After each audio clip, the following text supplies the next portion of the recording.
Assalamualaikum warahmatullahi wabarakatuh. Nama saya Muhammad Adham Afizi bin Talha. Saya akan membaca buku cerita Raja Bersiung. Pada suatu hari, Raja Bersiung berasa sangat lapar.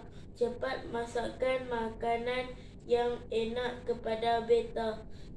Titah Raja Bersiung kepada tukang masak.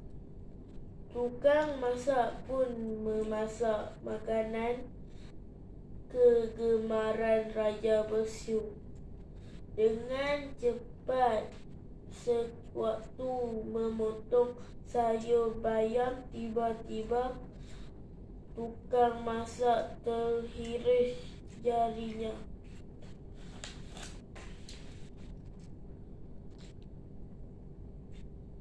Raja Bersiung pun memanggil tukang masak segera menghadap baginda, tidak sabar untuk mengetahui apakah rencah yang dimasukkan ke dalam masakannya.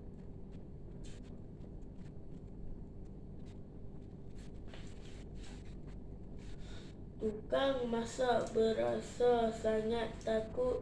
Dia pun menceritakan kejadian yang berlaku. Sejak hari itu, Raja Bersiung sanggup membunuh rakyatnya untuk memenuhi seleranya. Setiap hari pasti ada sahaja rakyat yang menjadi korban Raja Bersiung.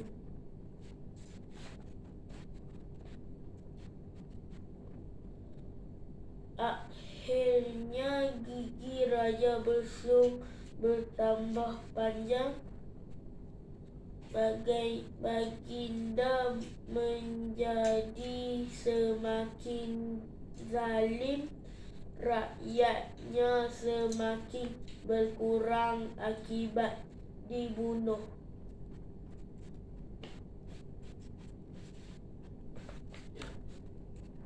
Sekian, terima kasih.